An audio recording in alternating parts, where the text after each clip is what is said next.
What's good, beautiful people? Welcome to 2.5 Husbands, where we celebrate becoming better husbands. It's 2.5, even though there are 3 husbands, and that's because at some point, one of us, if not all of us, was not fully the husband that we were supposed to be. And that's why we actually come here on a weekly basis to discuss some of the issues that we face, some of the issues we are seeing around us, and we hope that the journey that we started with you and for you is going to benefit you, and yours.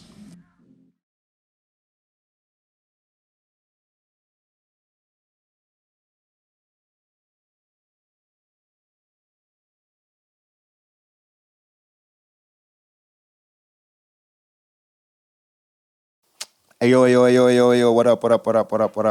This is a new husband across the room, and there's 2.5. You guys identify as half a husband. What are you saying? Yeah. Okay. We'll take it. It is 2023, so. Yeah. Yes. Hello, Mzala. Yo, man. Guests again. We had, Lily's a regular guest now. Come on. I should invoice. Girl. I'm going to send an invoice. No, ngabula ukuba famous. So famous kakhulu. 2.5 Husbands and Lily Million. Ew. Lily Million presents 2.5. I think the second one This is now much going. better. Wow. It's going far. Come back. Anyway, Bakayetu. Why are you nervous? I'm not nervous. Would you guys care to introduce yourselves? Yeah, sure. Okay. Yes. So I'm Pusele Tokobedi, and yeah, that's who I am. I'm better known as Mzansi Mom on the social media streets. Follow. Go follow, subscribe. Guys, this is our first YouTube collaboration. Well, it's our second. You were the first YouTube collaboration. What? You are on As YouTube. Lily Million presents 2.5 Husbands. I born again. Oh, yeah. I like that. I born I'm again. showing him I Zanzi like Mom. that. I like that. I'm kidding, You I'm making kidding. me depressed. Sorry. I'm Trying to keep joking. things, bright. Anyway, go follow Mzansi Mom. Yes. Okay, so who am I? I'm David Kovedi. Yes. Mzansi Mom's You're Mzansi. husband. He's Mr. I'm the Mzansi one Mom. who's behind the scenes. You're Mzansi. Hi. Mzansi father. Oh yeah, you are. Ne? You are. That's Your first point is Mzansi. Lambor. Listen to my brand. Anyway, this is going to be fun. Guys, we're talking about depression. Sorry, we're so excited. Yeah. Such an exciting topic. Particularly talking about, as husbands who have lived with wives who are depressed, struggling with depression. Is it right to say struggling or wives who have depression?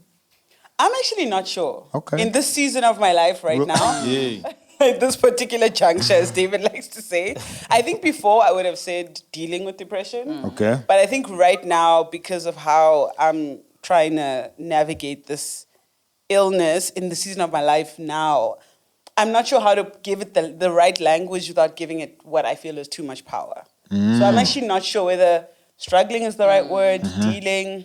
Maybe. I guess if I had to pick... Yeah? wrestling. No, that's not even worse. And even like if we say living with it, it feels like it's something that's going to be there forever. And for me, I don't think I'm living with it. No, but if it's wrestling, I think it's two ways, isn't it? I'm Like, not it's wrestling. like you I was are- wrestling 2 years ago. A year ago, we were wrestling. Now I'm not wrestling. Shapi like a face, yeah. Maybe fighting? I don't we're even not know. fighting. I don't know. So what are you Fighting doing? is you putting So out how the- would you think of depression in relation to you now? I had a depressive episode, which was for 2 years. What do you have now? Now I'm not in the dark place. Now I'm back. So that's what I'm saying. I don't think I'm struggling with it right now. Okay. Yeah. Okay. So we're gonna talk of it in retrospect from your perspective. Yeah. All right. Okay. That's fine. That's fair. Retrospectively, from her perspective. We're not the fair. ones, I guess, battling, but... They're not battling. oh, yeah. No, Choose but your words carefully. Yes, No, no, what, no. what are we deciding on? You were... listen, okay, so here's the thing, because you didn't ask me Yes. Puski's question, which I Yes. thought you would, but I'm going Yes. to answer it anyway. I was gonna ask you. Oh, okay, cool. Ask me. It's a conversation. Ken. Okay, cool. No, you know what? So I'm not sure I can call mine a depressive episode. Yes. Because depression was there for very long time before it was diagnosed. Yes. So yes, it was diagnosed whenever it was diagnosed, but it had been there for decades probably.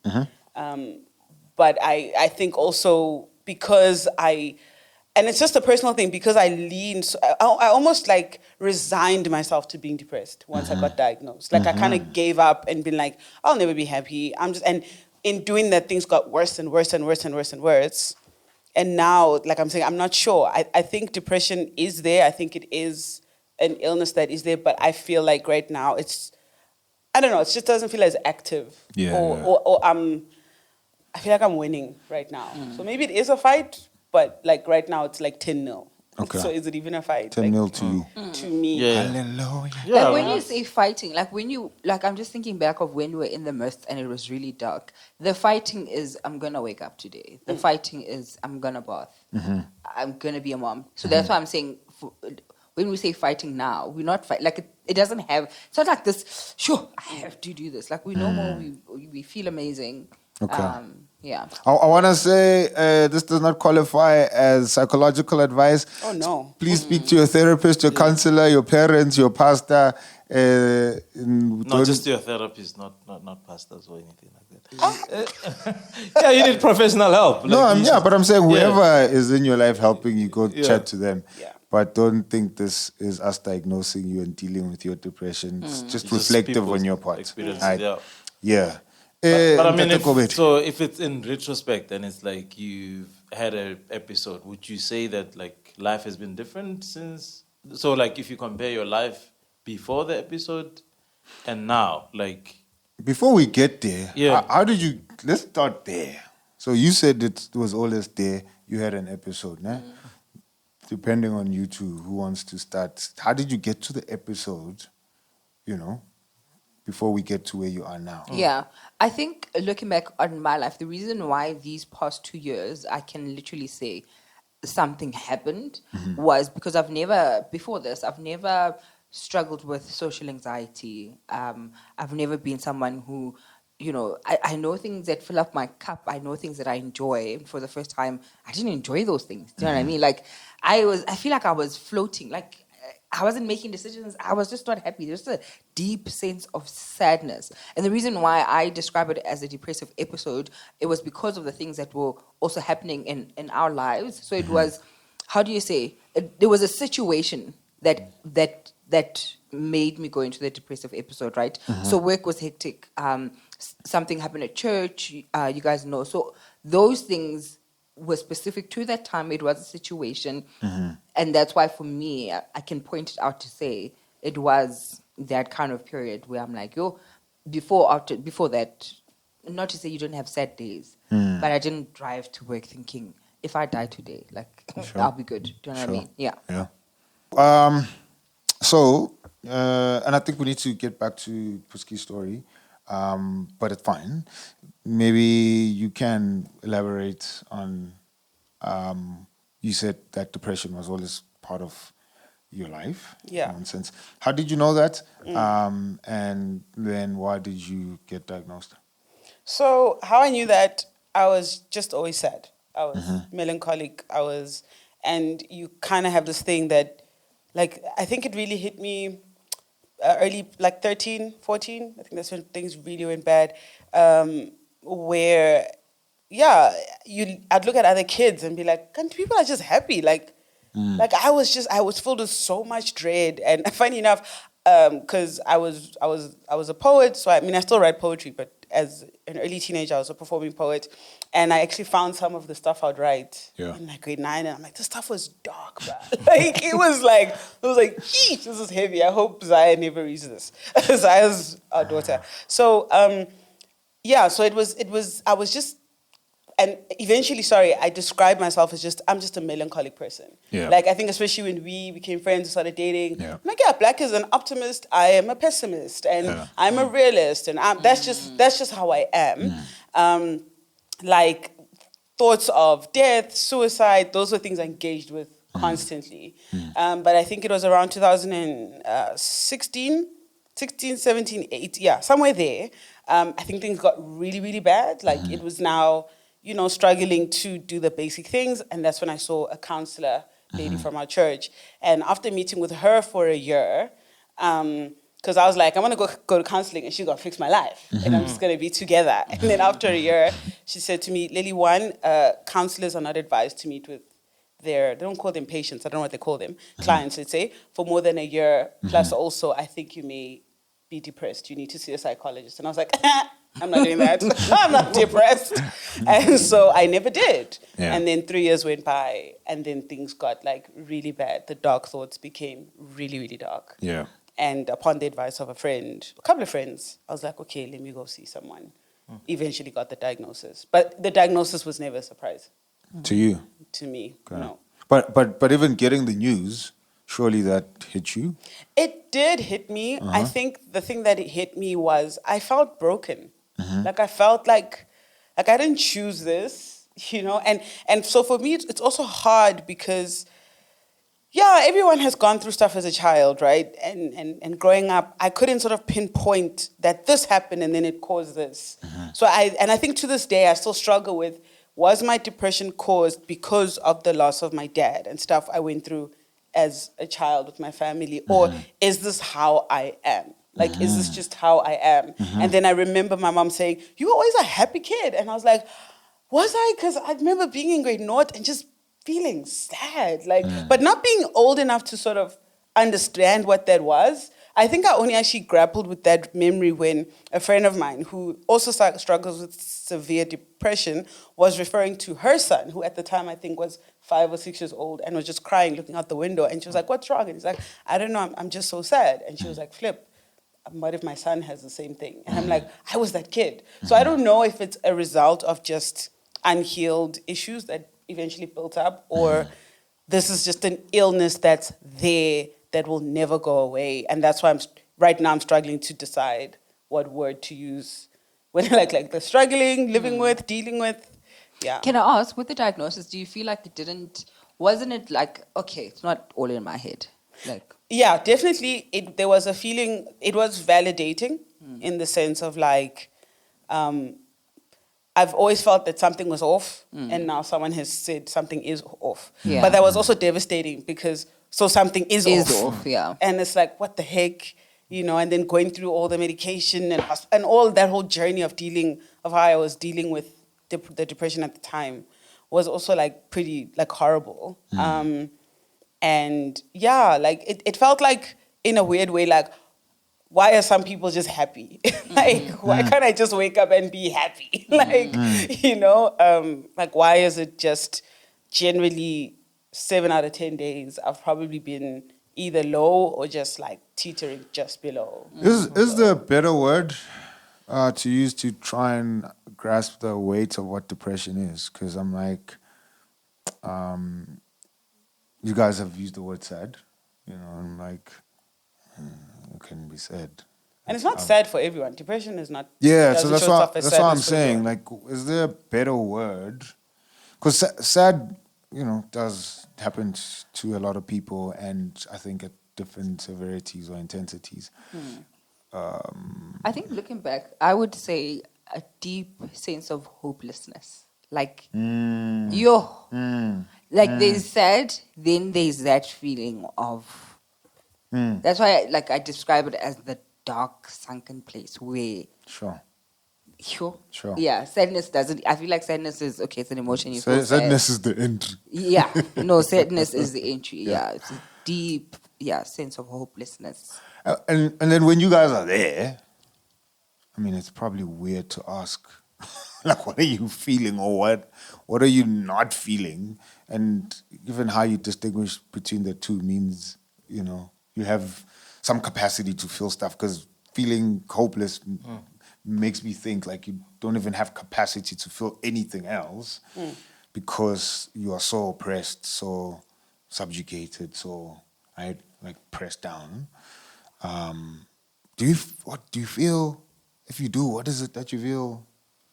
How are you making sense of life? The capacity to not feel. So, and I say this because I remember, though we went out, I think for breakfast or something, and I think you had just come out of, the crazy storm. And so if now, Which one? I mean, no, being diagnosed and, going through the medication, hospital, et cetera, et cetera, et Okay. cetera. And this was towards the end of that year, right? And you were kind of sort of, not kind of, but you were coming out, right? And I remember saying, now it feels like you have capacity to even engage with your feelings, because before, like you couldn't tell whether you were feeling stuff, but now you could engage with it. Like you could say, I'm crying because I feel 1, 2, 3. But before, it just felt like, I know what a feeling is cognitively. I understand what sadness is cognitively, but I can't tell you that I'm engaging with what sadness is for me, right? Okay. But it felt like you had capacity to engage with what sadness is for you, or joy or loneliness. But in your storm, when you're depressed, it just felt like, yeah, I can see all these feelings. I can explain what they are, but do I have capacity to engage with them? It felt like you were just dead. You couldn't engage. Can I ask, just to double tap on that, Yeah. what were the differences? So when you looked at Lily and she looked like she doesn't have capacity, was she just numb? Yeah. Is that what you mean? Yeah, so she Okay. could tell me I'm sad, Yeah. but at the same time, she couldn't understand why she was sad. She couldn't rationalize with herself to say, okay, we're sad because of A, B, C, D, or I feel lonely because of A, B, C, D, or even this is a feeling of loneliness that's different from the feeling of sadness. It's only when she came out that I think she had capacity to be like, I feel sad, and she felt the sadness heavy, but she could say, this is sadness. It's not like loneliness. It's not like boredom, and I can engage. If she could step out of her body, she could see Lily engage with the feeling of sadness. But before, she didn't have the ability to step, because I think most people have, where you could rationalize with yourself and say, yeah, we sad now, and we can explain why we sad. Maybe let's not be sad now because we're at work, or maybe that. But before, it's just she's in this whirlwind, the storm. Doesn't matter if she's at work, at home, at church, with her friends, did not matter. She just did not have capacity to access herself. So anyway, what was my original question? How was feeling? I was setting up and explaining and How you were clarifying. feeling. Yes. So how were you feeling in the? Sure. It's such a hard one because I'm like, the darkness is all there is. It's like that's all there is. It's not like there's a light in the sun, in the horizon where I can look forward and think, no, it's just dark. Sure. So complete despair, complete hopelessness, sadness, it's almost like I'm sad that I woke up this morning. I'm sad about my life. I'm sad about the fact that I'm sad. Anger came for me much later. I'm not a person who's generally an angry person, but anger came, and just like a feeling of like everything sucks, and I suck. I, as a person, am a waste of space. I'm a waste of everything. I shouldn't be this man's wife. I shouldn't be this child's mother. I need to go. Like, I should not be breathing because you are a pathetic, piece of whatever. On top of that, it was compounded with the struggles I was having in my career. And watching all my dreams just go to crap. So vele, that feeling you had when you were 5 years old, that nobody likes you, you trash, you're vele, that it's true. There's you need evidence. to go, though it has been proven. And then I could not get out of my head. So what is a positive thought? I remember I would talk to my mom, and I adore my mom. And she's the kind of woman who will sit with you on the phone for 45 minutes to an hour in the middle of her day. And she'd be like, my child, you need to, not that this was the solution, but one of the things she was encouraging me to do was to think positively or focus on what's good. And I'm like, I couldn't explain to her that I cannot see anything good. what is good? Like what? Like there's nothing to focus on. You know, like this man is tolerating me. He has to live with me. Like my child sees me crying half the. Mama, are you crying? Like it came to a point where I think, like she just thought I stayed in bed all day, which I kind of did at a certain point, and. Yeah, like I was like, what is good? Like these people are burdened by my existence. Like, what is good? And what have I done that is good? So to even say like, what was I feeling? It's hard to answer because I'm like, that almost assumes that there was something else I was feeling before, and then I would feel that, and I'd wake up. No, all there was darkness. All there was That's was what you were despair. feeling, yeah? Yeah, I guess you can say like that's all that existed. So yeah, I'll leave it there. Sure. Because it seems to me, like, even as you're talking, that, like, a lot of, I mean, for both of you guys, if we look at where we've been in terms of just what's happening around the world, COVID was Yeah. just a major like contribution, especially to your career, Yeah. especially to just workload, being a mom to a second child around COVID. So, like if I look back, I think for me, the whole thing is depression plus COVID. Is that something that you both... Sorry, I had a funny thought. Was it? I was like, COVID gave you more work. Yeah. COVID took all your work. Your work. Yeah, so, Yo. so like the context of Hey. COVID... Yo.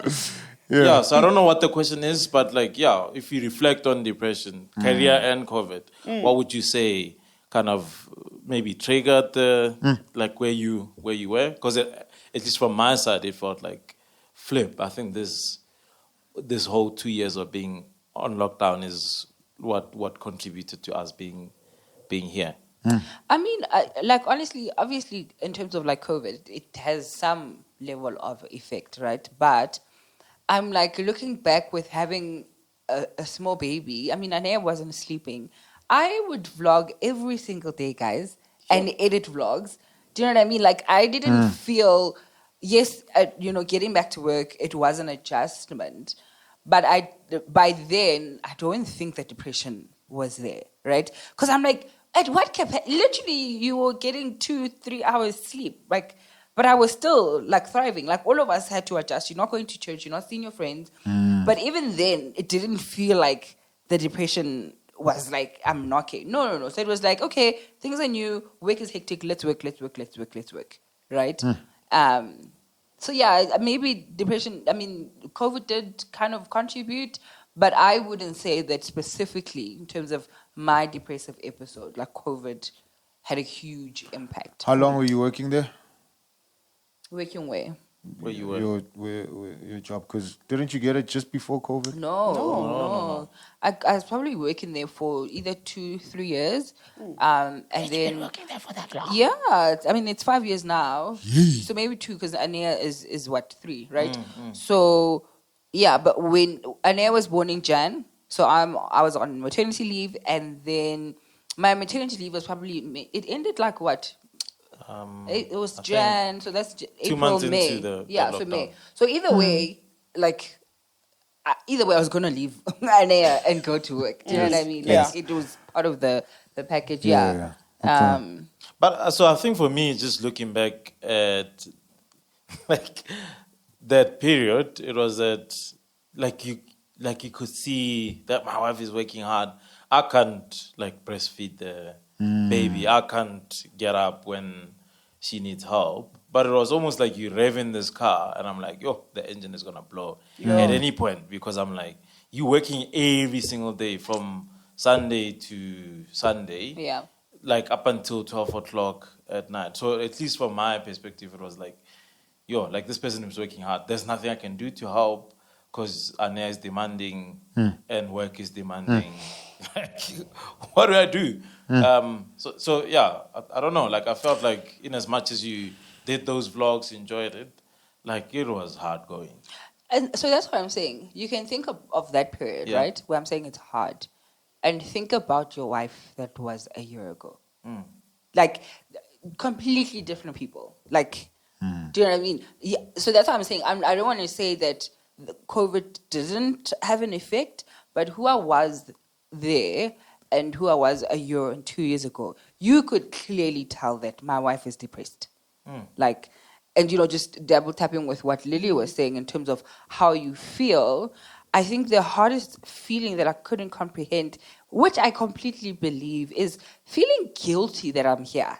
I'm feeling guilty for being your wife. Sure. I'm feeling guilty that my kids have to be with a person. Like, do you know what I mean? Like, I don't think anybody can explain that level, like, where you just like, it is better for me to die. So you guys don't have to deal. Sure. And even, I think what even makes it harder is that we have supportive husbands, right?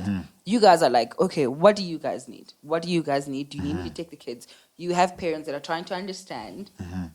Then you feel worse for that. Like, you want to say, just stop helping. like if I wasn't this way, you wouldn't have to help me. You wouldn't have to help me. Like, go live your life and makes go you feel flourish. worse. Yeah, here's a single girl I met on Facebook. Go talk to her. Like, Honestly, Leave me alone. yeah, like, do you know what I mean? Your life wouldn't be this miserable if you didn't have to deal with a wife like me. Yeah, I'm just saying, guys, if you have to die and I was dealing with you with your depression, I'm not marrying anyone after. I forget it. I forget it. Yeah. Anyway, sorry. Yeah. So it's such a multifaceted thing, because then also you get to a point. I remember this is the first and only session that David came with to therapy, because I think my therapist was like, no, this is deep. I don't think David understands the level of. So now I remember him feeling like, shucks, I feel helpless. I want to help my wife. Like, I don't know what to do. Then I'm like, you see, it's my fault that now you feel helpless. Yeah. Shucks, Yeah. man. It's an endless cycle. Yeah. Then you feel bad for feeling bad. Yes. Yeah. I was thinking now, cause I think you started going to therapy before you went, and then I told my mom, Puski's going to therapy. Yeah, man. That's a whole podcast. That's Mental another- illness in the just- black community. Yeah. In the South African black community. For the life of my mom. Yeah. Puseletso, ushusha yini kahle kahle? Ngoba unemoto, Like, uyasebenza, Yeah. unendoda right. like, Ade nina nihlala emasabha. Yeah. I-depression maribuya phe nihlala emasabha nina. Uhola kahle. Uyahola mos. like, how are you depressed? How are you depressed, bruh? But that thought made me think, man. So bringing the hood, I'm like, there's things in the hood that are depressing about that environment, right? Like I went to the hood not long ago. A childhood friend died, and seeing like people I grew up with, I'm like, see the hopelessness you were talking about. I'm like, just see it in people's eyes. There's kids who are younger than me, probably 5 years younger than me, look older than me. Sure. Drink all the time. And I know the pressure of being in the hood and not having any way out. And how that, I think, could be hella depressing, right? And then you'll get my mom, who lives in the hood, and then think, I can see visible things that will cause depression. I just don't get it with you guys. You have degrees, you have jobs, etc., right? Which then made me think, Jassy, because you kept on saying it, away from church, away from friends, away from community. I'm like, that happens in the burbs, man. That's happening in our complexes. You have a kid, and unlike the hood, there could be depressing things, but there's always community. There's people to help you with your kids, Yes, economically, there's things that will depress you about the township, but I'm like, we could have comforts, but it's not to say that those comforts don't lead to depression, man. Right? Like, you live in a nice complex, you have a car, but the things that will keep you going, like community, friendships, and obviously, I think to David's point, that's what COVID also took away. I'm like, even how complexes are built, I'm like, you think about it, like, it's hard to raise a family, right? There's nowhere to be. Nowhere to be, right? And that alone, I was chatting to a guy who had to move because of COVID. So they had a kid in COVID as well. And it's like, he remembers they stayed at a top unit. And his kid would stand by the window to look at the kids at the bottom unit during lockdown playing. He was like, I'm fine. After the lockdown was eased, he went and moved. Got a place where his kids could play, right? Sure. But I'm like, we could look at that and think, we live in the burbs, comforts, degrees, money, education, all of this stuff. But I'm like, nah, bro. There's things about where we live that could lead to like us feeling hopeless and Yeah. But I think even that very lifestyle to maintain, like financially maintain it, because I mean, like if we had the option, I would be working and maybe she doesn't want to be a housewife, but like to not have to work and raise a child for a season. Yes. Like, part of being in the middle class life is that you have to work to maintain that comfort, Sure. which brings like these issues of depression as well. Yeah. So it is a contributing factor in as much as it's a comfortable life. Like to keep it going, like you gotta be working hard towards it. Yeah. Can I just say, so, as much as it's funny in terms of like what your mom said, the difference between, for me, I didn't accept that I had depression, right? Because I was telling myself those things. I shouldn't be depressed. I have a job that I love. I have a husband who's supportive. I have 2 kids. Do you know what I mean? Like, and I kept on saying this to my therapist. On paper, I shouldn't be depressed. It doesn't make sense for me to be like, honestly, right? And then coupled with the fact that sadness, I'm not a crier, right? I'm not a crier. So it's like a weird thing where you just like, okay, I haven't been through traumatic stuff in my life. Like life is meant to be good. Do you know what I mean? Like it took me 2-parent household, like, good schools. My parents are still married. Do you know what I mean? Like, Yo.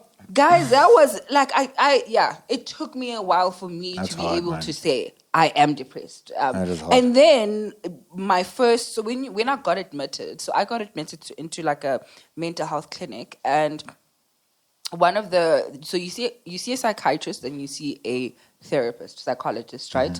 This psychologist lady, guys, it has to be a conversation of actually finding the right person is also another thing on its own. But I remember this lady saying to me, my dear, I don't think you have depression. I think if you just go and you talk about this, like you'll be fine. You'll be fine. To Eh? what? So then that also then reiterated in my mind that no man, Yeah. who says you're not depressed. Like this, it's invalidating. yeah, this thing is easy. Go talk to whoever you feel has wronged you and not sharp. Sure. Do you know what I mean? Like, so then I'm like, you're the professional. So of course I'm gonna take what she's saying. And she would say things like, I remember saying, "Oh my dear, like you're so naive. Like, like you really believe that people are good and they're not. So it's almost like change the way that you think and you won't feel the way that you are feeling. Why are you feeling disappointed by people? Do you know what I mean? Change that and then utabashapu. So I walk away. Around not having thoughts that people disappoint Hey, them. guys. So I'm there. I'm like, Vele, I knew I wasn't depressed. Sure. I'm admitted. What do you mean? Like, you don't just get admitted to a mental health clinic. Like, you know what I mean? Like, your doctor doesn't say, call your husband in. Your doctor doesn't say, you will not survive the next week. Those are words that, and it's funny because even after all my sessions, it almost like they were saying to me, I don't think you get how severe this thing is. Do you know what I mean? Like, David and them are looking at me like, yeah, like as if like, yeah, I want to kill myself and that's normal. Like, don't you feel like that? Of course it's normal. Doesn't Like, what do you everybody mean? want Like, do you know what I mean? Like, no, okay, you need time off. Why need do to you sit want to down? And they like, and I'm like, no man, I'm just injured. Like, my ankle is sprained. What do you mean? Like, it's about shampoo. And they're looking at me like, Wahlanya, are you ridiculous? Like, you know what I mean? Yeah. But it was because of those things. Like, I shouldn't be depressed. And somebody saying, Vela, you're not depressed. Yeah. Yeah. Yeah. What? I'm trying to think if I knew that about you. Knew what? What Puski's saying. So the reality of having to deal with this thing yourself, regardless of what other people are thinking. So she's having an internal fight. I shouldn't be depressed. I am depressed. No, I'm not. This shouldn't be happening. I'm like, that alone, for somebody who hasn't been diagnosed with depression, if I had a day like that, I want to sleep, man. Grand, bro. It's exhausting. That's exhausting. Yeah. On top of, the actual reality of you having something, valid. You do have an illness. I'm like, just the thought alone of having to fight myself the whole day. Anyway, Like maybe her internal struggles. maybe I did. It just you articulated it differently. Like And maybe side notes, like I've known Puski, but I've just and I've always thought you're a tough cookie. So I need to because she can't cry. And then that's the problem. That's the problem. We're still working through that. Yeah. She cries more now nowadays. Yeah. She does. Yeah. Then I'm like, I don't know what to do. Yes. Do I hug her? it's like, do we? hey, Puski, should I give you a high five across the table? Yeah. You're on a fist bump. I don't know, girl. What's gonna happen? You guys spoke about being married to us, and again, it's 2.5 husbands. I mean, you could probably elaborate more because you kind of gave snippets on what this illness was like, living with that in relation to us as your spouses. But for Kobedi, maybe start with you. Yeah. Yeah, what's your experience, bro? Yeah, this is the real topic at hand. How dealing with a wife who's depressed? Is my mic on? Yeah. Okay. Calm down. No. It's like you're saying final. It's my time now. No. Shine. Well, I don't know. I'm not Like, shining. yeah. I just wanted to He wants check to make in. sure that If you'll be it's heard. okay. It has to be recorded, this one. No, there's no. I don't feel like I have a lot of stuff to offload.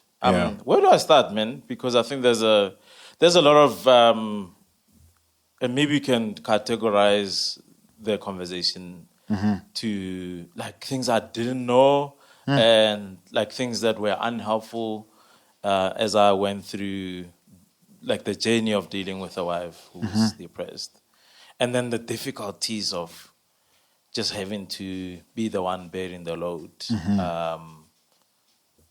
What else? There was a third category in my mind, but for now, I think let's. Cheers, sir.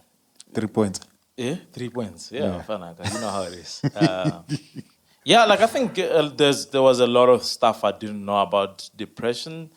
I think there was a lot of unhelpful things. In trying to be helpful, I did a whole lot of unhelpful things. I think the biggest one being just not seeing my wife through the depression. I still remember a phone call where like I would speak to her mom about her as if she didn't exist. Sure. Because I think you're engaging with this person who like is still there but doesn't feel like she's there. Like it feels like for lack of a better word, like not a dad, but like there's no there's no person. Like it's almost like okay, I've mourned her. Like she's not there anymore, but she's still here. I'm still dealing with a shell of a human. Sure. And I'm gonna make decisions, not because I wanna like push her to her side, but because I need to take charge now and like deal with what is happening.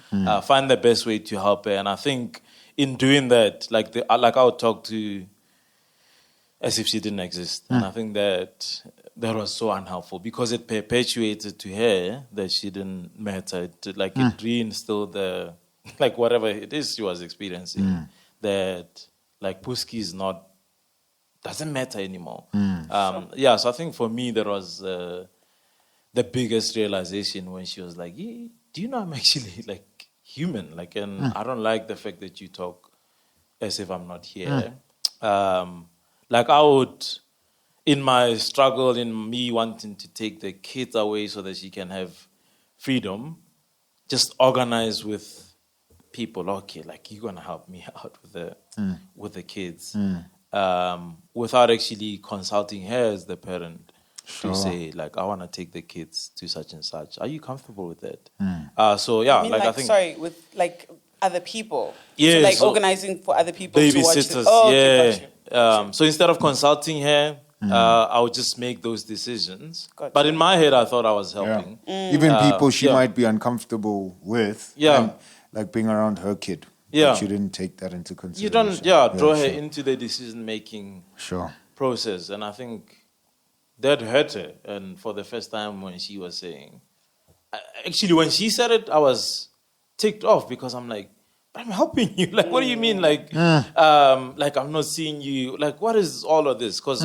all that I'm trying to do is serve you, help you, and give you space to breathe because that's what I thought you needed. Sure. But she's like, you didn't ask me what I needed. Yeah, so that was hard because I didn't receive it at that stage because it just felt like, man, this person is ungrateful because I'm trying and I'm like toiling to make your life easier. But you're going to come back and say, like, I'm not seeing you. Like, yeah, so that... The house is burning. Who cares about seeing you right now? Yeah, so that was sort of the first experience. What was your second category? You had a second? The difficulty of it, man. Like, it was hard. I remember you said something along the lines of, no, you don't have depression. We have depression. And I think, like, we're dealing with it. Whatever category we want to say, we went through that episode together because we felt it. There's someone the other day said that, like, you happier this year? I'm like, yeah, of course I am. Of course I am. Like, last year it was rough. Like, I was going through the episode. Let's twice last year. Like, it was like, yo, what just happened? So like the difficulty of going through the thing together, but you're not actually experiencing the depression yourself, but you're living with somebody who needs to be taken care of, needs to be drawn in, needs to be told they matter. Yet at the same time, you gotta make decisions about the kids, and I think that was the difficult part. Can I ask what kind of feelings did you feel in that season? I think a sense of helplessness, because again, like what I said in the first point, that you're trying to help, but a lot of what you're doing is unhelpful. But a lot of what you're doing is needed. Like, I need to take care of the kids. I need to make certain decisions. Yet it feels like the way I'm doing it sometimes disregards you. So I think that was the most difficult thing for me. With that season. Did you ever feel angry? I think angry is not the word. I think unappreciated. Because, and not to say I wanted you to say, well done for doing that. But I think for me, you saying that I don't see you, like, do you know how hard it is to take the kids out to the park and just, like, I'm also tired, man. David became the directory for other fathers of where to take. People would call David. Wait, what's the best spot I have my kids for 4 hours, though. Where should I go? With no face, he wouldn't twitch, dog. David will ask, how much do you want to spend? How much do you want to Where spend? are you? Indoors, outdoors. I could tell you there's a nice waiter there. Now, that one hates kids. This one is good with kids.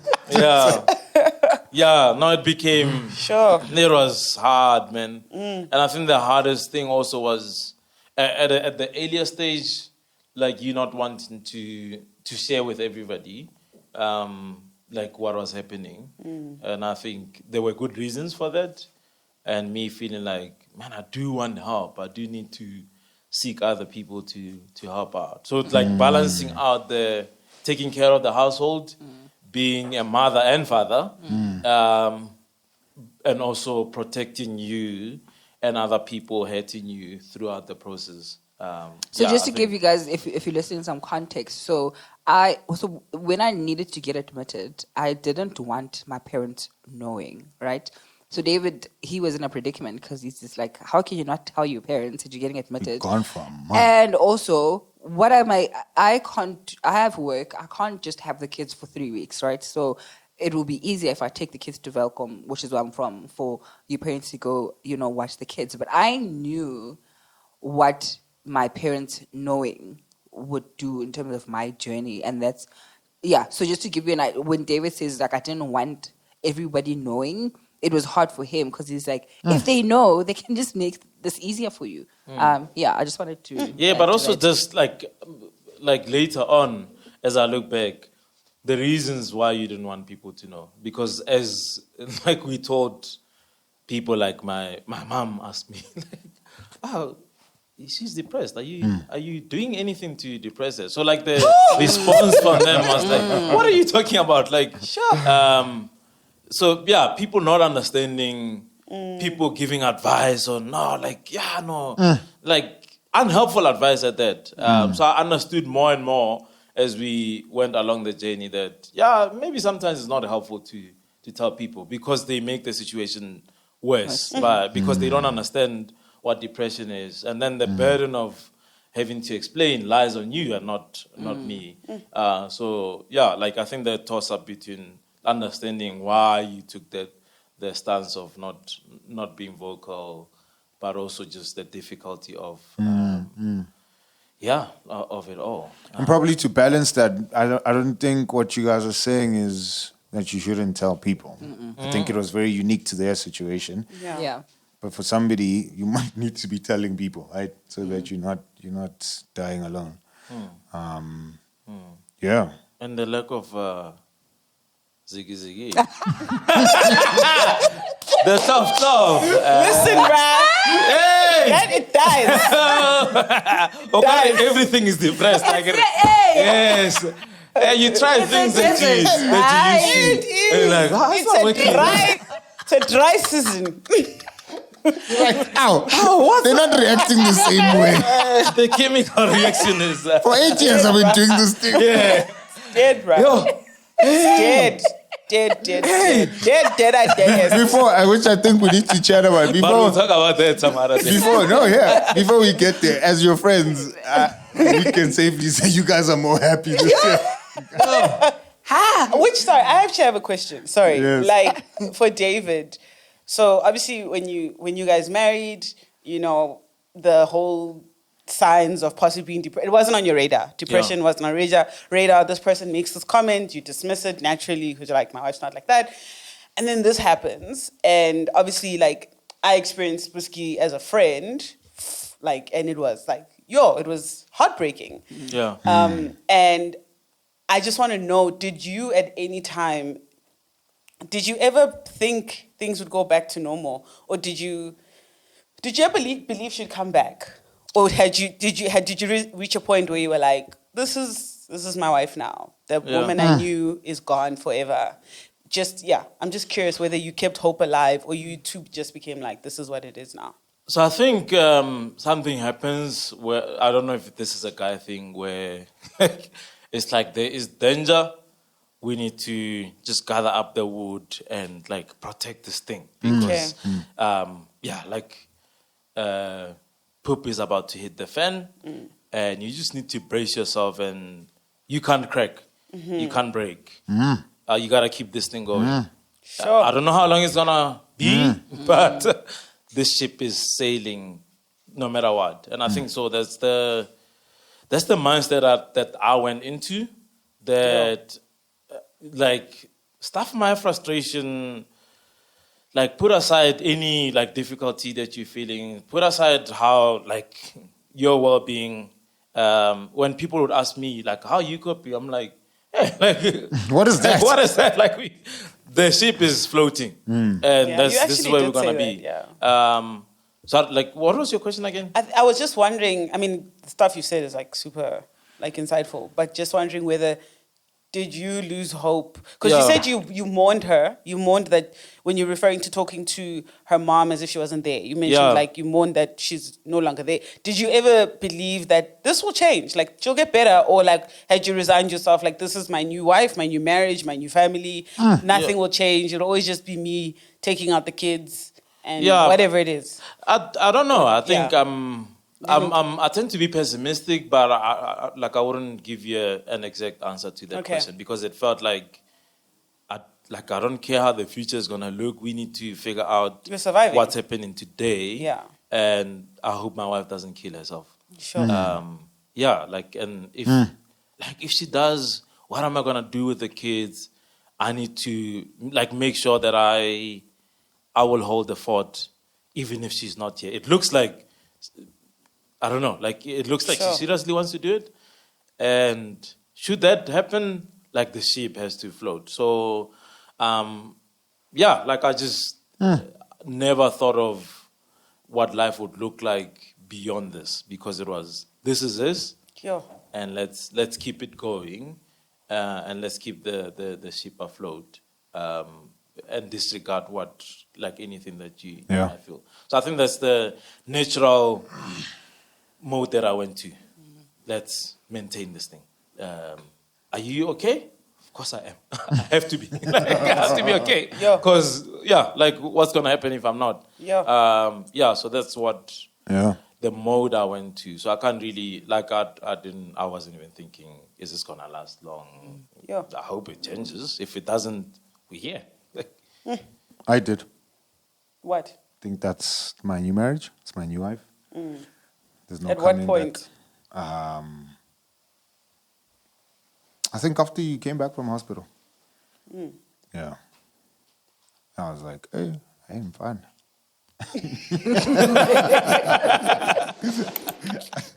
Hey, man, it's been 8 years at that point. Yeah, we had a good run. And that's how I'm gonna speak of my marriage. You know, Yeah. the first 8 years were amazing. But, yeah. So good, enjoy, man. Wait, so Black, I just want to understand your experience with Lily. You know? So obviously she spoke about she's a realist. She's not the optimistic one. You are. Yeah. So do you feel like when the storm really came, could you see a difference? Yeah. Could you be like, now this is serious? Okay. Yeah. So, and I think to probably add more color to that, like, and there's no secret, you guys also know this, I've always fought for my wife, fought her for her, right? Because of her, I think, pessimistic outlook on life. So even when I told her I love her as a friend, she was like, what do you want? You know, like, nobody says they love anyone, you know? And I remember that day saying, like, no, I genuinely love you. Like, I think you're amazing. I was so confused. I was like, Yeah, and my mother was picking her up. So now it's awkward because the mother is waiting. Now I have to be explained. I'm okay, Liken. Yeah. I'm just loving you as a friend. I think you're cool people. I think we're going to be friends I forever. didn't think you were shallering me. Yeah, no. I just was like, But I'm not sure that's what I thought. Because I'm like, when you tell a girl you love her and she's like, yeah, I'm like, I'm not phone. I'm just saying, we're going to be friends for a long time, right? But I remember, like, years after, you know, when we became friends, and I was like, even that day I fought for her. When I asked her to date me, she was like, this thing's going to end in 5 days. Fighting for her to convince her, no, I really love you. When we got married, it's going to end in 5 years. No, I love you, right? So I've always known that I'm going to fight for her. And that was, I think, the only thing that, in light of this conversation, that I thought was like maybe a bad trait or whatever. I mean, it's not, but for lack of a better word, you know, in light of depression. If I ever thought there was a sign, which I'm not saying that it is a sign, but overall, I'm like, she's cool people's. You know, we're friends, and that was the big thing. And that's the change that happened. That's when I noticed. I was like, my friend is gone. Sure. Right? And I remember thinking, So I remember thinking, and this is going to sound bad, but it's fine. I remember thinking, I won't have to do this marriage thing because we're married, you know? Sainile, we have a child. Yeah, I told the church. We have to do this marriage thing. Nah. But I was like, my friend is gone, bro. You know? So we'll do the other things because they're very, you know? Because you can see people who are married. But a good and healthy marriage, you know, as much as you might see from the outside, the people inside know whether this thing is good or not, right? And so for us, I know we're good because we're homies. Depression came and I was like, pinchami vaile, gone. So when you came out of hospital, I was like, okay, sharp, this is the first year. How do we navigate this thing? Fun. It's, you know, some betting. and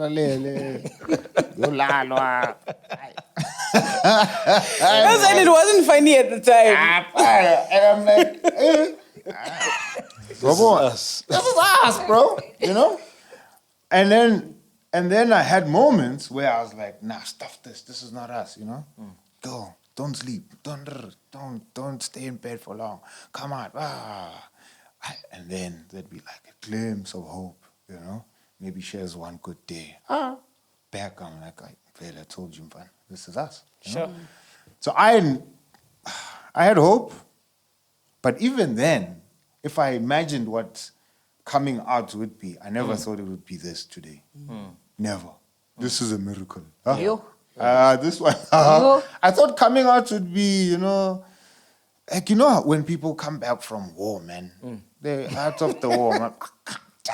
You know, and then PTSD, you're struggling. Yeah. So I thought, you know, even if we do come out, however that's gonna look like, but Gonna be without a limb, bro.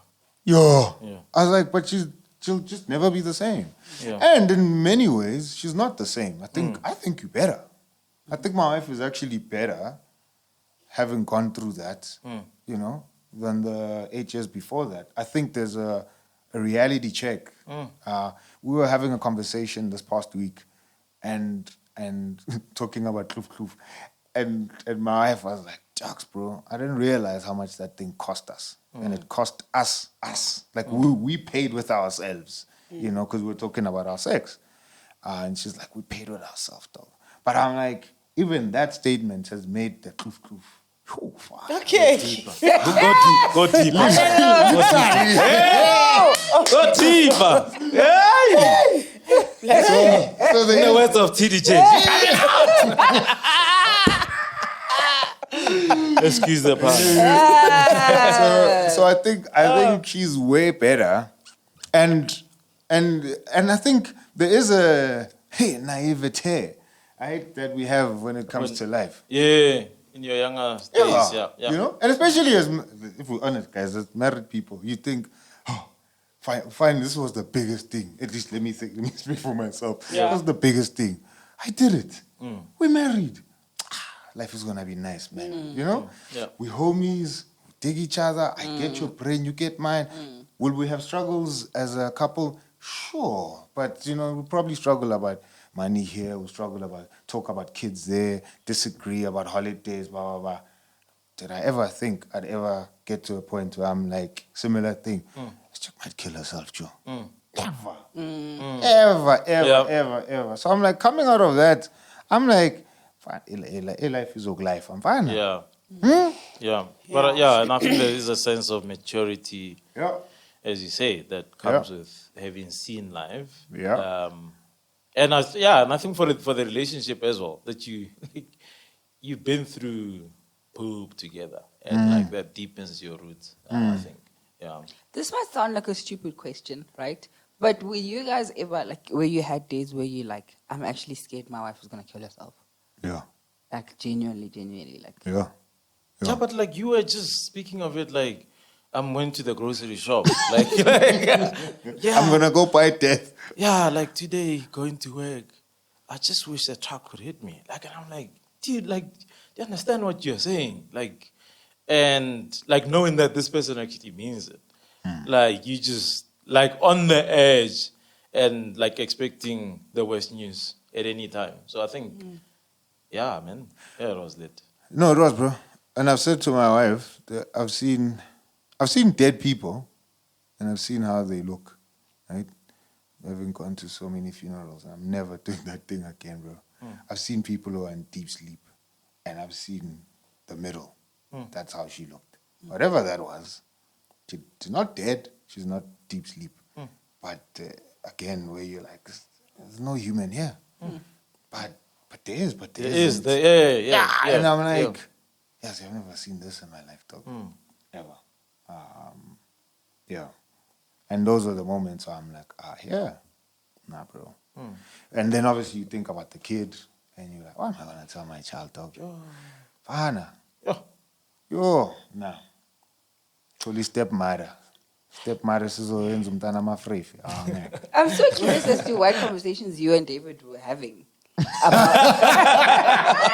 These were the conversations. That's like, how bad is it today? Oh, it's rough.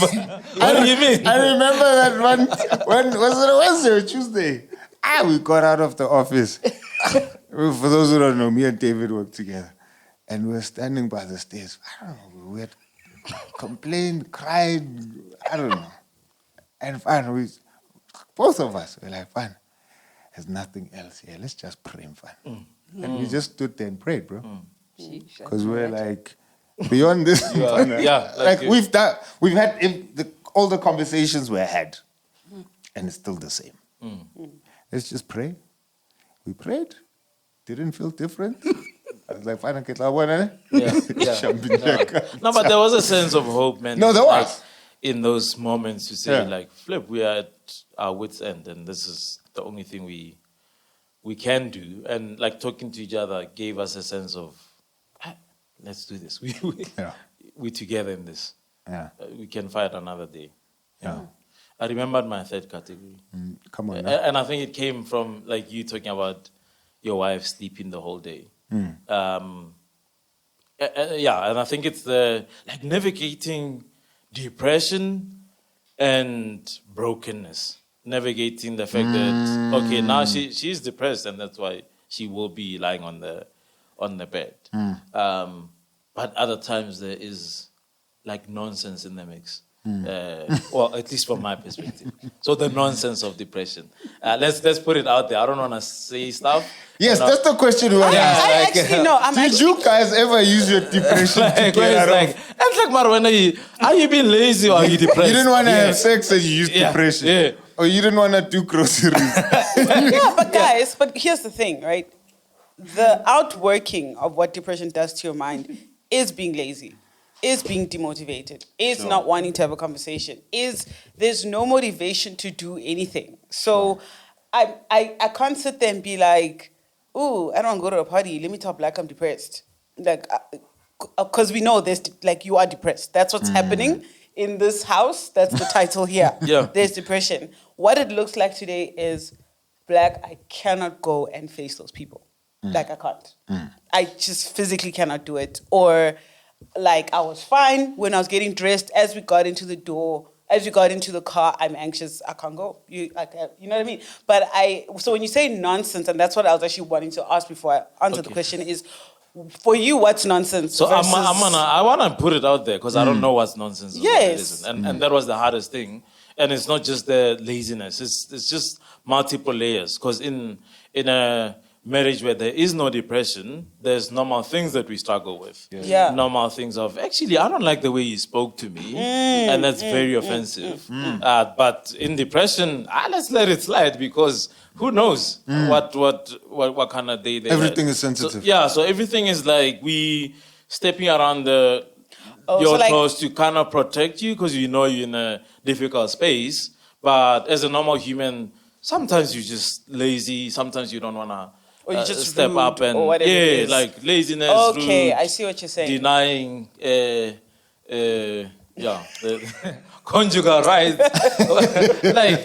So those things are part of normal life, and in normal situation we will like call you out on it. But it felt like for me there were certain things that are like I couldn't call you out on. I can't recall specific things there. But I just want to put it out there to say, like, where's the line between depression and normal nonsense of just being human? So there's this book that I found on Audible, and it's called How Not to Kill Yourself, and it's like really short. And don't be shocked. My wife loves crime channels, so it's not a crime book. Books like this are just a walk in the park. No, I read it because I was trying to not kill myself. Sure. So, and I just like how the author is very direct. He's funny, and he's just like, it's not this, you just need to like walk in the sun. No, it's like things are crap. So one of the things he says is, sometimes you just need to admit that when you're in a depressive state, you're an ass. Like, I will, like, and it was a thing where I was like, oh, flip. So for him, he's like, he becomes mean, he becomes rude, he's, and he's like, it's not an excuse. It's not to say that it should be permitted. But his partner is aware that when I'm depressed, one of the expressions of this is I will be an ass. And Yeah. so he's like, I'm saying, he's very, I'm not saying this is prescriptive, but I did find it intriguing and interesting where he's like, I'm going to be an ass, but please don't leave. Like, please stay here. like, because I'm depressed right now, I might hurt myself. You're the only person I feel safe with.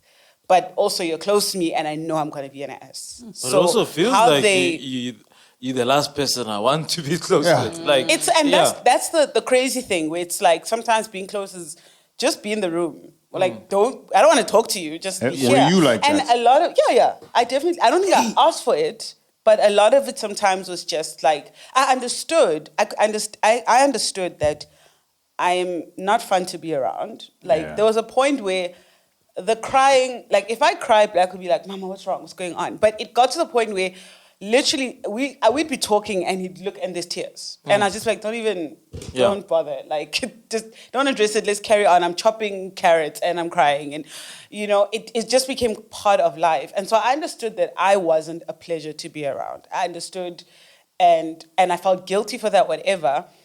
And so when he chose to go hang out with other people, like, I would feel bad, but at the same time, I'm like, yeah, I get that he needs to be around people who will energize him or whatever. But there were times I'm just like, yeah, I'm laying in bed, but just be here. Like, just because, like, I feel lonely, I feel confused, everything is dark. You're literally the only thing that's real to me. I never verbalized it, but I definitely, because I never verbalized it because I was aware that I think my presence was burdensome to him. So it felt like now I'm going to ask for even more. You know what I mean? So I never, put it out there. But I definitely related to that feeling of like, I know I'm crying all day and I know I've been laying in bed in the dark. I haven't brushed my teeth in 4 days.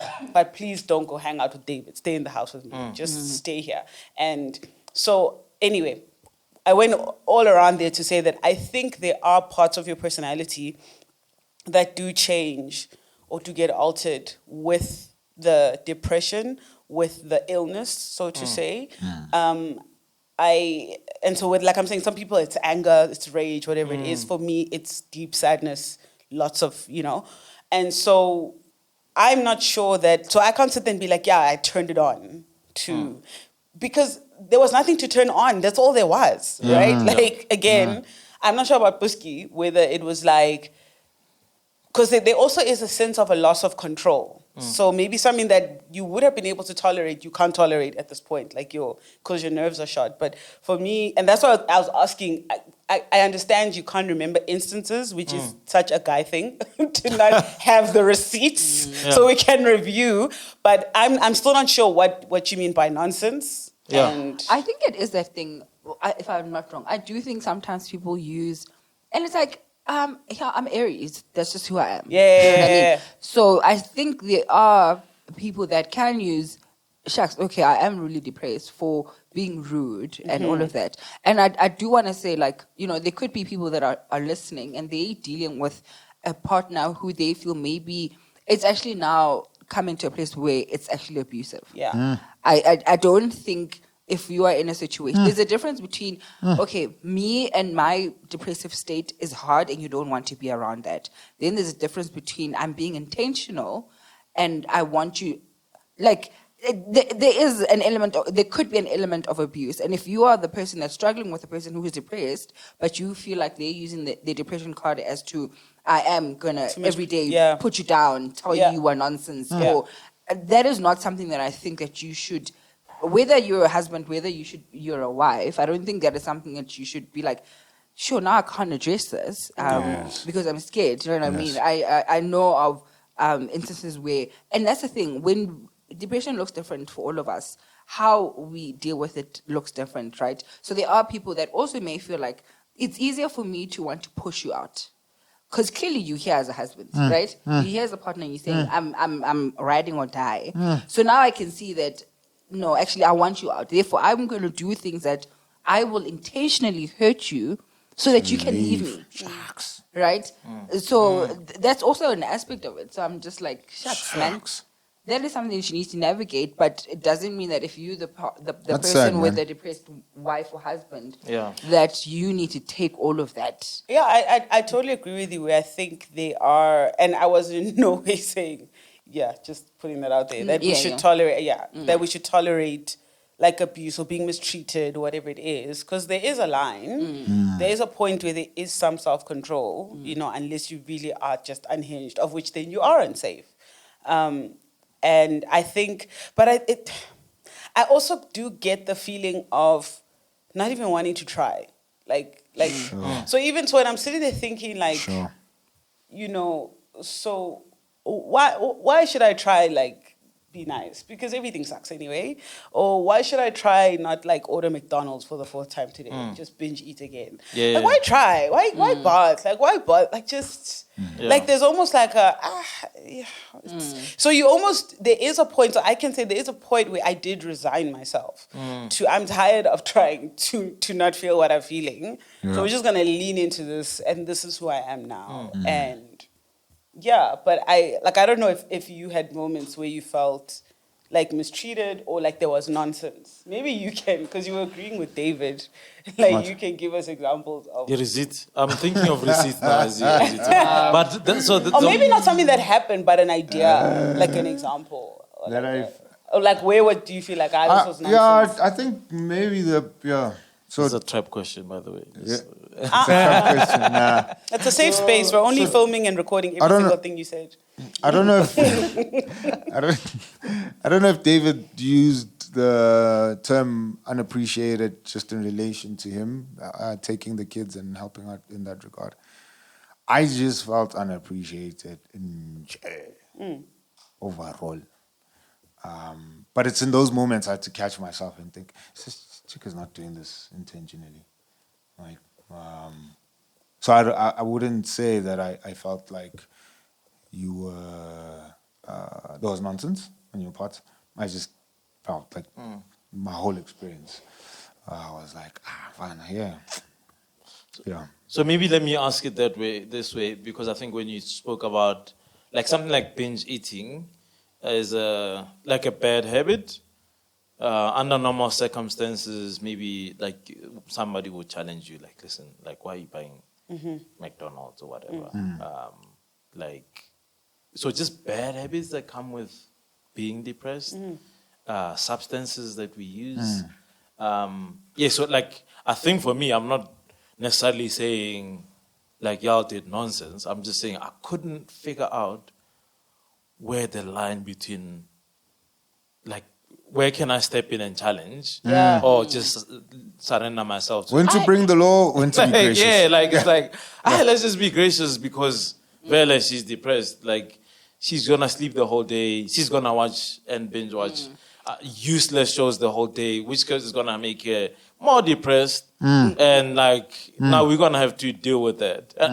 And as I say that, I'm just wanna comment on like something that you said where it just felt like you guys felt like burdens and like you weren't burdens. Because I think for me it was like, flip, my wife is sick and I'm the caretaker. Yeah, and she's sorry. making me feel like I make her feel like a burden. But that's another. Because I genuinely another don't believe conversation. that. Like, What is and not because I think you're lying. Yeah. Or I think you're lying. Yes. Like so when I say I don't believe that, Yeah. I can't believe that it wouldn't be burdensome. I struggle to believe that there wasn't a level of, shucks, this is weighty. Not to say that I don't believe you, like I'm calling you guys liars. Yeah. But I struggle to believe that, like what you said about you weren't a burden. Like I struggle to believe that that's true, or it could be true in any world, because you've married someone who was a certain way, was able. So like you speak about being you had to become the mother and the father. For the first, whatever, Achi would have been 4 at the time, somewhere there. So for the first 4 years of being a parent, you've just had to be a father, and now you've had to take on a second role. So I don't know, I just struggle to believe that in itself, you wouldn't wake up in the morning and be like, whew. So maybe this that's is this burdensome. between weight and like a burden. So like you're at war, your partner is there, he just lost his limb. Yes. It is your greatest duty It's your duty. Yes. Okay. to carry that person to safety Yes. on your back. Is it heavy? Yes. Okay. Would I rather not? Yes. But it brings me the greatest honor Yes. to see this person to to safety. And Yes. so I think I don't know if it's a guy thing, Yes. but That's to me actually that's helpful. like, like Is that's that the best romantic? definition of it. Hell no. Yeah. Is that nice to hear that we went into duty mode? No, right? But that's it. There's nothing at that point where I'm not trying to romanticize the thing. It's not about the greatest joy, but honor. But I also think that's love, though, because No, yeah. you wouldn't do that for any random person. No, 100. David's not doing that for me; he's doing that for pussy. Right? 100. So, in as much as it's not fairy airy, but I think so. That example is brilliant. Sorry, because for me, I think I was like, oh, flip, like that's what like. You are my partner. Like I'm not leaving you to die, no matter. You that carry actually the guy really helps, yeah. who's limping until you get to the trench. The trench is my office or David's office. Sure. Right? There we can sit and cry, bro. Yeah. There we can sit and that thing was heavy. Thing was rough. Ha ha ha ha ha. Hee hee hee. Cry. Go. Go back. Carry. Yeah. Right? But then when I'm carrying, I'm not thinking about crying. I'm not thinking about is the thing heavy? Yes, it is. But I am bound by duty. And again, that's why I'm saying duty might sound like it's not romantic. It's realistic. That's exactly what we feel. That's what drives us. And we don't see that as something that's unloving. And I'm glad you said that's also love. We don't see that we don't divorce that from love. It is love, right? And that's what's carrying us as we carry you in that moment. I just want to add, I think us feeling like burdens isn't because of what you said or what you do, right? I mean, feeling like I don't want to, like my kids deserve a better mom. It's not because they came to me and they said, Mama, you're always sleeping. Mama, you could be doing better. No, it's just my existence that you could be better off. It's nothing, you never made me feel guilty for being depressed. It's nothing that you are doing. I just wanted to add that, So the burden is not because, I'm tired today. Then I'm like, you see I'm a burden. No. Yeah. Yeah. And I think it's also because you weren't always like that. Like, so for me, it's like I was able to go to this grocery store, or I was able to stay up and have I was able to do this, and now I can't. And you have to deal with a person who can't. And I'm already beating myself up that I can't, and I don't know how to make myself can. You know, so so you're dealing with, this is a version, you also don't recognize yourself. Like, I went from being an insomniac, like, for most of my life, to being on antidepressants, being on sleeping pills, and sleeping the whole day. I couldn't take a nap to save my life. I was not, I would be like, I'm gonna take a nap and just lie there and close my eyes for 30 minutes. To just I don't know what I did. I slept the entire day because my mind was just in such a sunken place, so to say. So you're dealing with, I don't recognize myself. This used to be easy. When I say I wouldn't brush my teeth for 4 days, I'm not kidding. I just wouldn't do it. I've never had a hygiene issue. You know, and now I'm not brushing my teeth, or I've been wearing the same clothes for 8 days straight. Tracksuit. Hey! The Minister of Tracksuits. No, we need to burn those down. Doesn't she know Chinatown have anyway, but that's Sexy another tracksuits. I did Since we're invest speaking in about some tracksuits. nice lounge-ish wear Yeah, for since the we're first time in speaking my about life. loungewear and tracksuits, how do you guys deal with patla With what? in your depressive state? The girls. As in, did we want to have? No. Or just- How did you deal with the thing? So, because obviously it was affected. You know, for us, it was rough, man. But we'll get there. Well, I was just saying for you guys. So as you sit there and you think, I don't know. Let me not speak for you. How There did you was deal no with it? inkling. There's no desire. There's no tingling in the body. Yo, guys, I don't know how to explain. So when women ovulate, usually,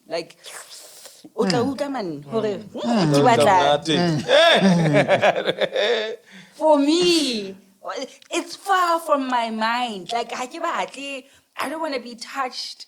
I'm drinking a lot, which means I'm gaining weight. I feel disgusting.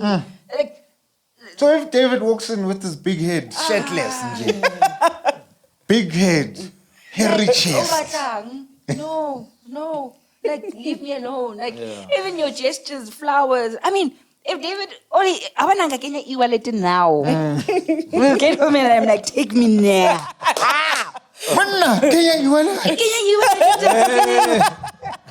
e-wallet. I pay medical bills. Listen. Bro, that's another conversation. Depression is expensive. Anyway. So nothing would work. There's no because it wasn't an outside thing. It's the battle that is happening inside of you. Like I'm thinking, I don't want to. Yeah, guys, you get to a point where you plan and you're like, okay, if I go here, am I going to be found? Who's gonna find? That's what's going in my head. So pata is no way. Like honestly, and even in that, I don't feel. I think obviously sex is nice, but you also become intimate and you do become closer with your partner. I'm a burden. I'm not thinking I want to be intimate with you. Like, no, that's not a thing. Like, go be alone. Go do your thing, man. Like, Go to your thing. And can I tell you the hard thing was? The hard thing was, I know David is going to want us to have sex, right? Yeah. My mind battle was, am I going to pretend now? Am I gonna just, okay, let's talk yourself, smile, and let's pretend to moan here because I'm enjoying it, but I'm actually not enjoying it. But then I also know that I know he doesn't want me to pretend, right? But also he's penning, so he wants to have sex. There's certain seasons in your life. Yeah. This thing is just like survival. logistics. You know what I mean? Yeah. So then it's also that, like, I feel guilty because I want you to ravish me and I want you to feel like you're cheating your wife. You are depressed. And I'm just like, no. Like sometimes I just be like, just take one for the team, like, and don't feel bad. I'm just gonna lie here. Just do your thing. And there'd be times where if he's in the desert and he's hungry, he'll do what he needs to do. But because that's not our natural thing, I don't know if now this is TMI.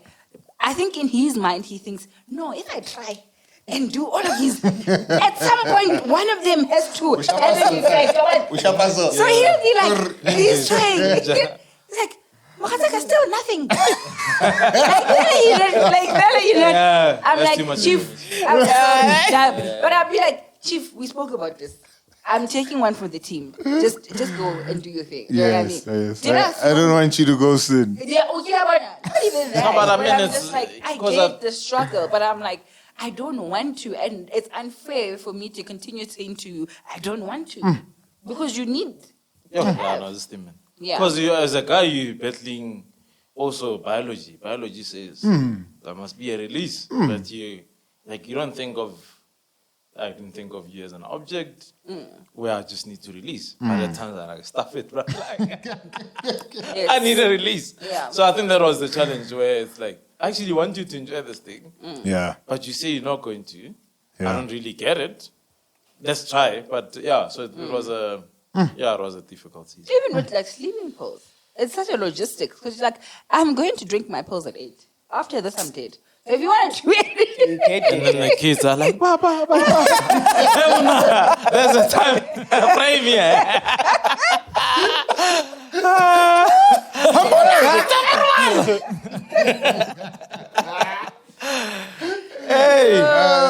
Deep, bro. For me, it was just dead. Like, she was just dead. Yeah. Like, so biologically speaking, dead. So I would even forget that sex is a thing. Yeah.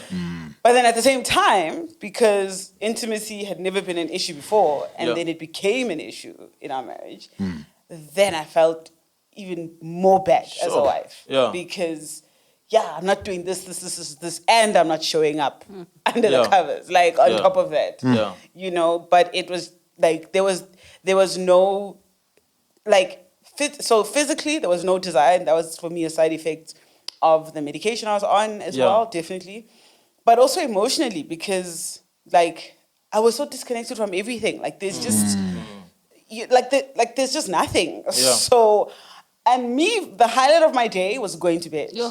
Like, I was like, guys, we're going to go to bed. So, it was literally just, I couldn't wait to go to bed. I couldn't wait to pop those pills. Yeah. Because within, like, 15 minutes, I'm out. and I was so excited because sleep meant I didn't have to exist in my reality. Sleep is, and even now, like, that's, kind of it's still a bit of a thing, even though I'm navigating this new place, which I hope will be my new norm, my new reality. Because it's only been like what, 5 months, I think. I think since December, I really got a turnaround. But I'm like, it's still a thing where I'm like, yo, Hadesa, I just want to sleep, bro. Yeah. Because then I just don't have to, I don't have to deal with my thoughts. I don't have to deal with seeing my husband be disappointed or see my child say, Mama, you crying again.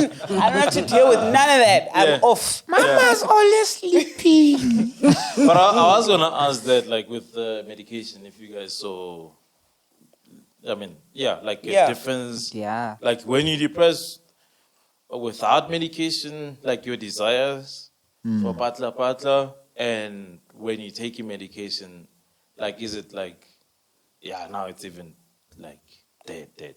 When No, you're on medication. The medication destroyed me. Yeah. Like I'd never, that department was not an issue for me. Dead. She was like, peace out.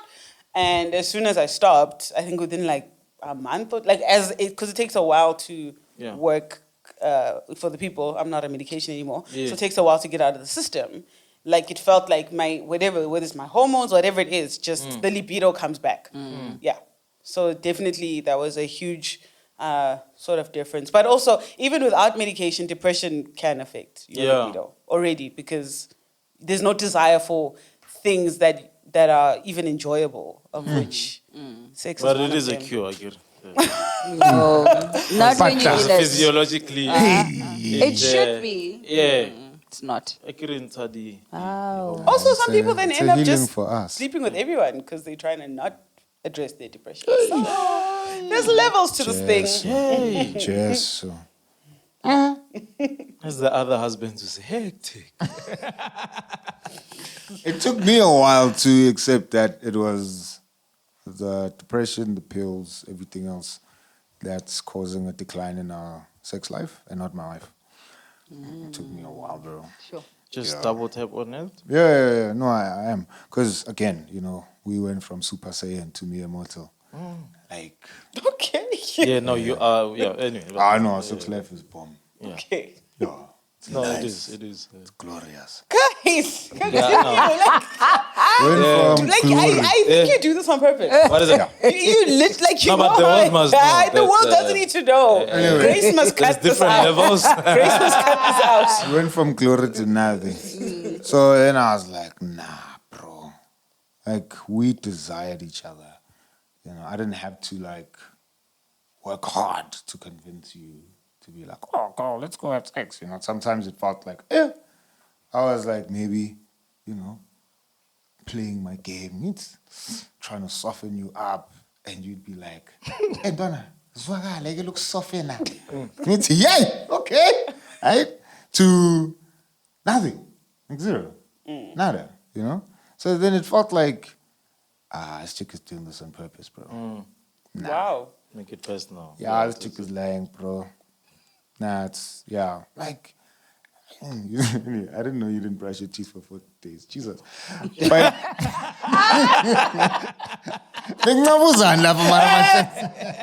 would just eat something. I would just eat. I felt at some point, I'm like, maybe I didn't.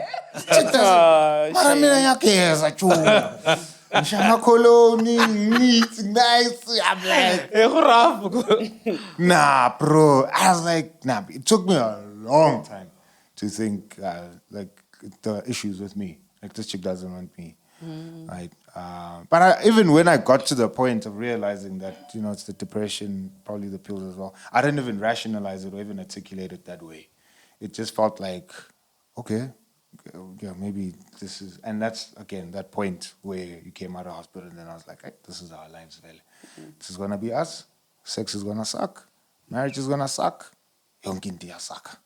Peli lecho, Yeah. And it was just rough, man. That was rough. Yeah. Man. Sorry. Come back the whole day. You're like, hey, Yeah. Listen, I'm going to bed. You see that thing, Yaguti? Yeah. And this one would even announce, Yeah. I'm taking my sleeping pill now. So you must know. Get ready. Prepare yourself. Yeah. Mplenile, 7, ungangitsheli manje. The kid is going to sleep at 7:30. Yeah, I have a program. Yeah. No, my program is to go to bed. Yeah, announce, bro. Yeah. Taking my pill now. And my pills would I'd be like out for like 11 hours. Like the most sleep I've gotten in my life. Yeah. That time there's a demon that wakes you up at 12 o'clock. Let's go down. And you're like, nah. And in those moments, a lot in your life is affected, bro. So, but anyway, yeah. Yeah. We're here now. We're here now. I think, sorry, the last thing I want to say was just, I think I hadn't realized how much the mental illness had actually affected our marriage. I think probably until the last couple of weeks. Like, and in the different areas, like even you saying you felt like your friend was gone, like. So so with the thing, yes, I was so involved with myself, feeling horrible, feeling this, trying to figure out how do I get out of this. Eventually, this will never change. Everything sucks. Let me, off myself. And when I think of myself in relation to you, I'm thinking I'm a burden, I suck, this.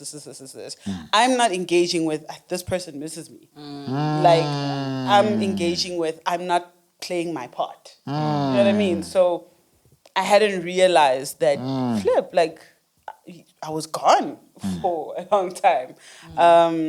And how that brought in new, like, habits, ways of thinking, ways of being that are not us, where I'm like, wait, we've never had these issues. And in my mind, also the last couple of years have been quite a blur. And I think that is part of the illness where your memory is just like shot. So it's like the time, like I remember 2018, I remember Zai being born. I remember my sense of time is so warped.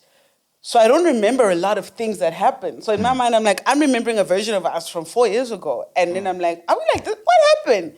And I'm like, yeah, we had depression. And things changed. And now to do the work of undoing the damage that is there. Like there was a cost. I think I never engaged with, there's been a cost. And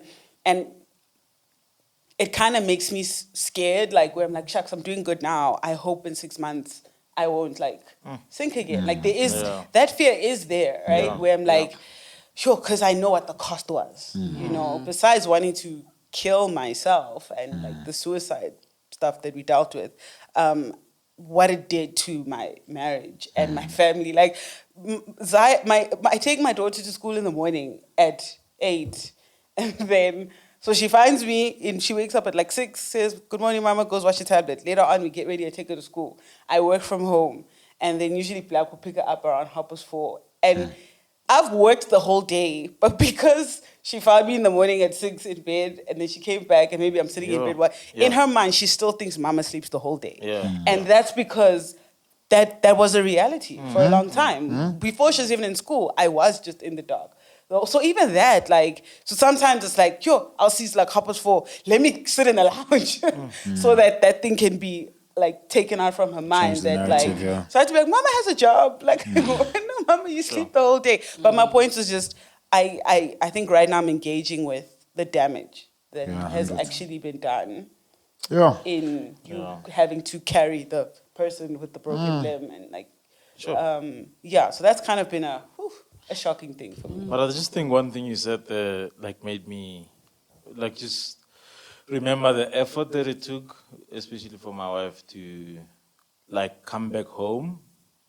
Like, I could hear the car coming in, I could hear her park, and then just take time to chill before she comes in. I still, like, throughout, I don't think our kids saw like that this person is going through the most, because like you tried hard to just come in the house happy, keep that phase of like, and that must have been difficult. Like you wanna be sleeping, but you have to be on the couch so that they can see a different image, and that's the one thing I saw with you, Pussy. I remember, and maybe then we'll bring things to a close. I remember when that suicidal stuff was heavy. Having to pick up Zaya, and without fail, every day you pick her up, whether it's me or you, she'll ask where the other parent is. So if you pick her up, she'll ask, is Baba home? If I pick her up, is Mama home?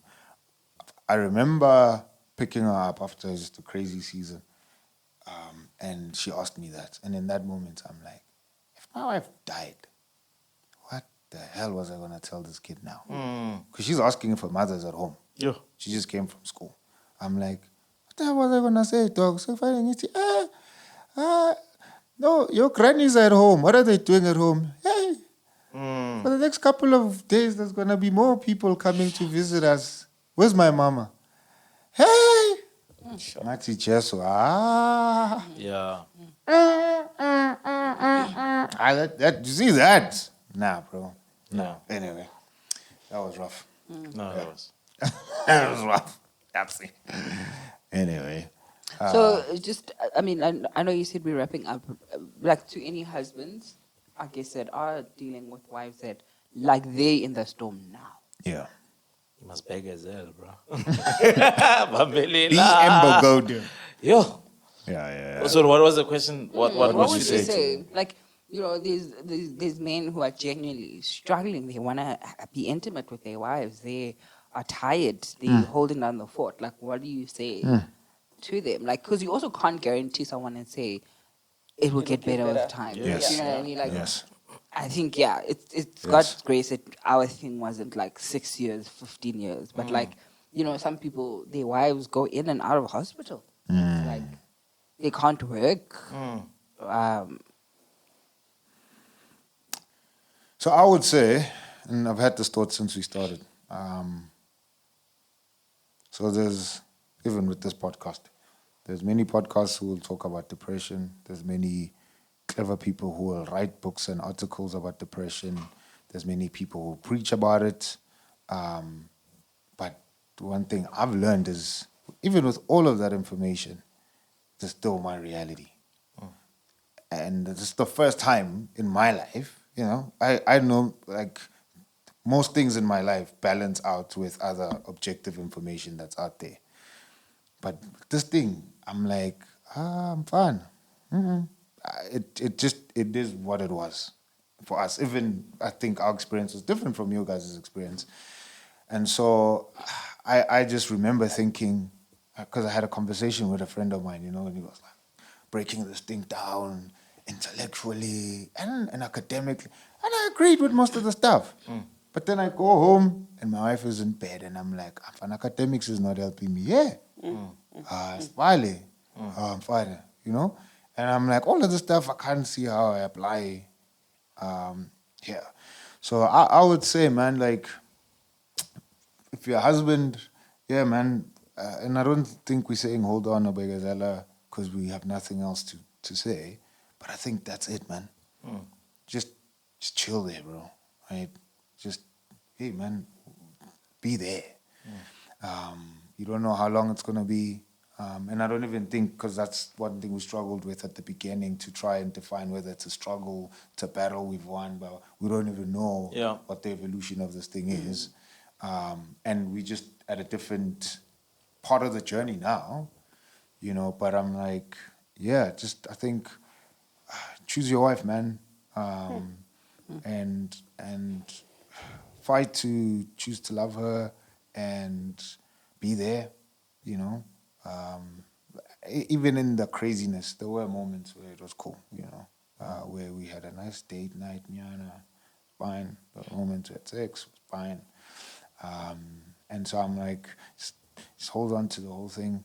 And this punk for me helped me. It still does. If I didn't have David, Yeah, I think that's what I was gonna say. Like seek community. Yeah. Like, because I still remember like friends of ours who babysat Achi, and I just felt like this is like, I'm relieved that they could, like, he could have a sleepover. So I think community is key. Our conversations have definitely sustained us. Yeah. So like being in community with people who truly understand the both of you, Yeah. to run to them for practical help, for emotional help is key.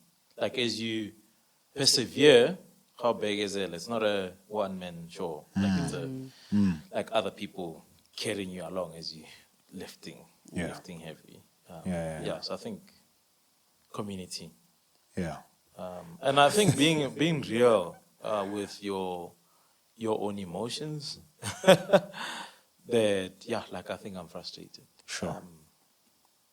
I don't know if it's helpful to share that stuff with your wife. I don't know. Like, did you feel like I should share? Like at times where I was just, nah, man, I can't do this thing. I'm tired. To lay it out there, because I think for me part of the challenge was being able to express when I'm frustrated, because of that duty mindset. As helpful as it is, sometimes it's not helpful because you're just soldiering on, but your knee hurts, and maybe if you just let go and she hops for a bit, Honestly, look, I don't think it would have been helpful.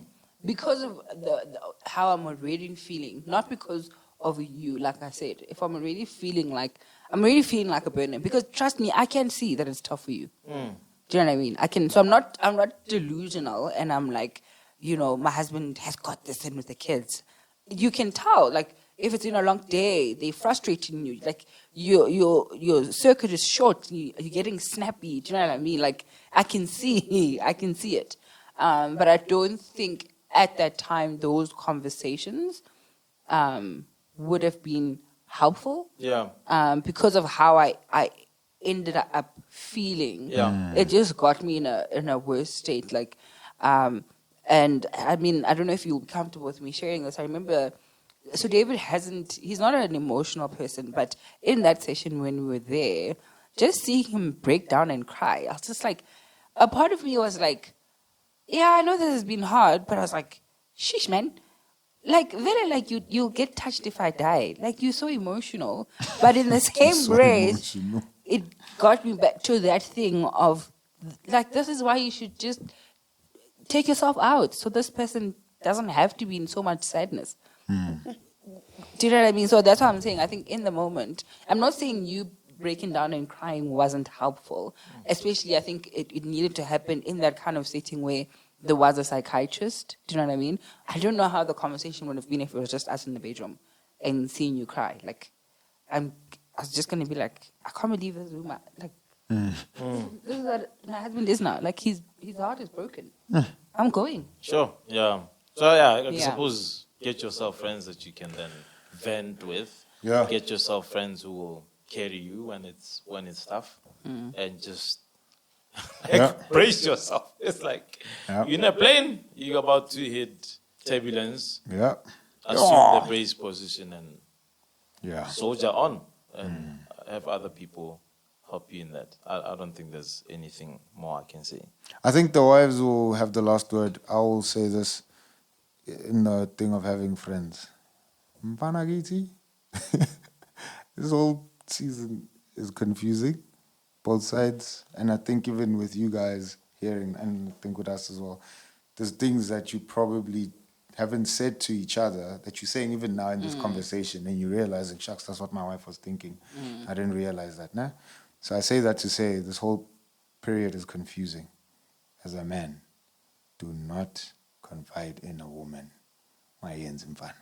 It's gonna be late for you, right? Do I have females or sisters who are close to me? Blah, blah, blah.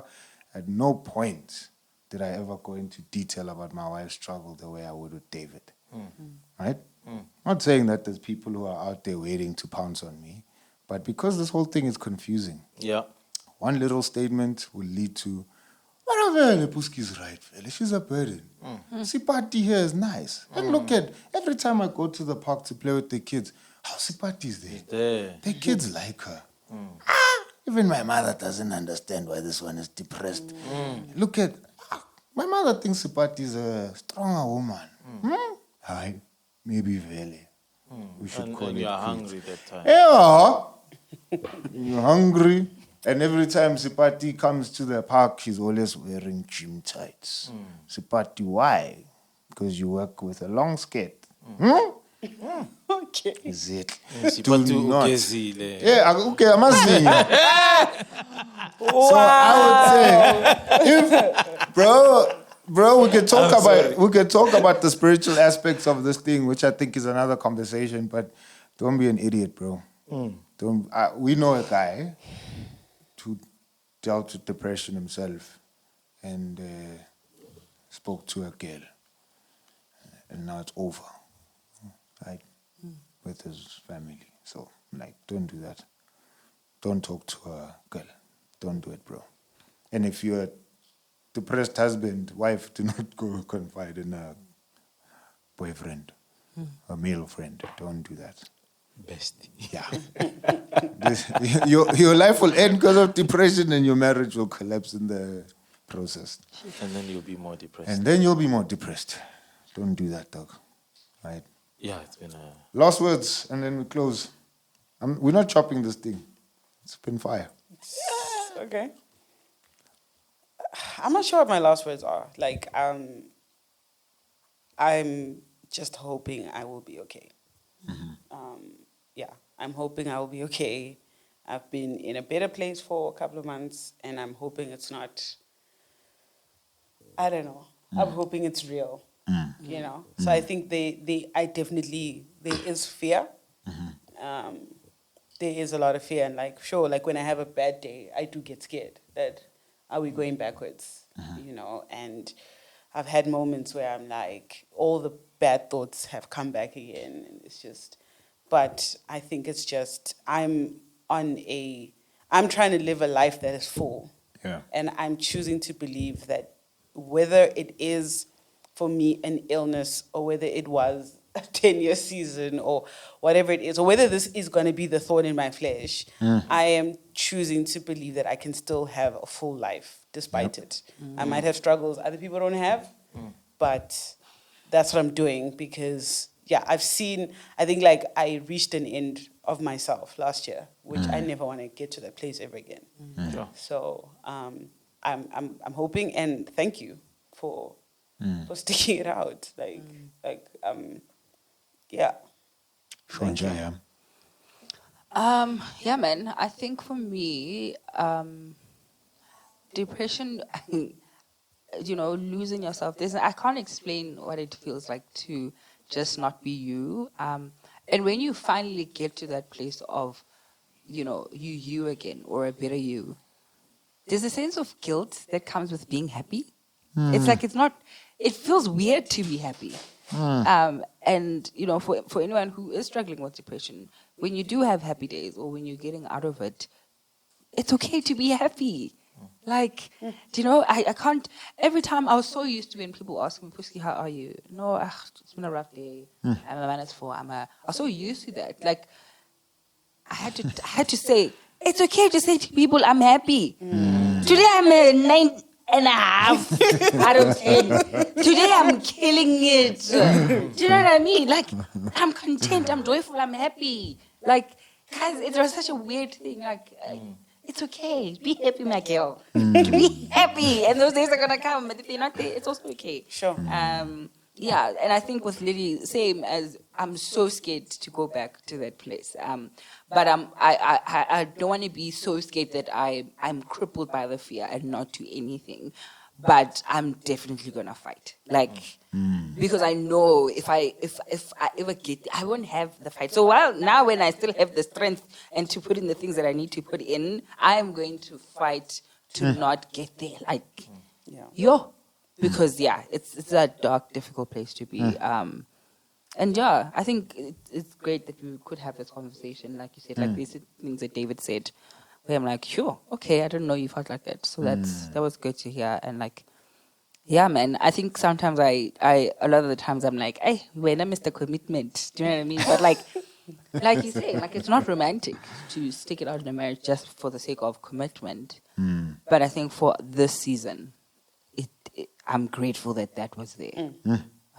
Yeah, because we wouldn't be here, honestly. There you have it, ladies and gentlemen. 2.5 Husbands fixing marriage. One episode at a time. Hey! Oh, wow. Curing depression. One wife at a time. Hey! Wow. Okay, calm down. You're about to make us a lot of money. We're going to be so rich. Please come. Yo, man, this was dope. Subscriber. Thanks for having us. Shout outs to you guys for being amazing guests. Thank you. Thank you. This has been a great season 1 of 2.5 Husbands. So this is just a preview of more amazing content that's coming. Shout outs to another husband that's been around. Yeah, season 1 doesn't mean we're ending our life. Season 2 is coming. So shout outs to Kobedi for praising us. You know how many... We had to get our wives to get this guy. Anyway. Hey, podcast. Anyway, this has been dope, man. Please don't Next forget time to... we'll talk about headship as I come. Yes. I just want to say we still need to talk about solocations and momcations. I have feedback. Because I have notes Lima about Vite. solocations. So as It the is 2.5 wives that travel, husband, is it? I was just saying. Momcation is fine. You guys can go on momcation. Yeah. We're talking about solocation, but not in this episode. Solocation. Me too, you were wrapping it up. Yeah. I was just saying I we were had just notes. saying. Because I As saw the the wives. comments, guys. Yeah, put I your saw, comments. I want no. Put your comments. I want my Commenter. opinion. Commenter. No, I want, 2.5 husbands, not Yeah. I want everyone Yeah. to engage with mine. It's not a... Yeah, it's not a Because people you all- put out opinions about our marriage, and I was like, is that right?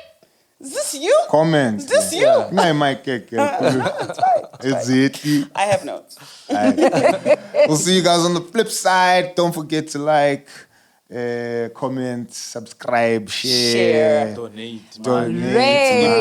money. Do you have a bank account? They We must have. Yeah, man. We have. Must take up an offer link. Please. Can you give for us an season offering 1. message? Hey, Barcelona. Hey, this has been a blessing to your life. If you feel like this podcast has been a blessing to your life, donate money. We'll send the banking details. Share them also. Hey, is it the description below? Yes. Yeah. So as the Lord moves you, Hold that seed in your head. yes. Open Pray the over app. it. Hey, open the app. All right. Peace. We'll see you, man. Bye. Just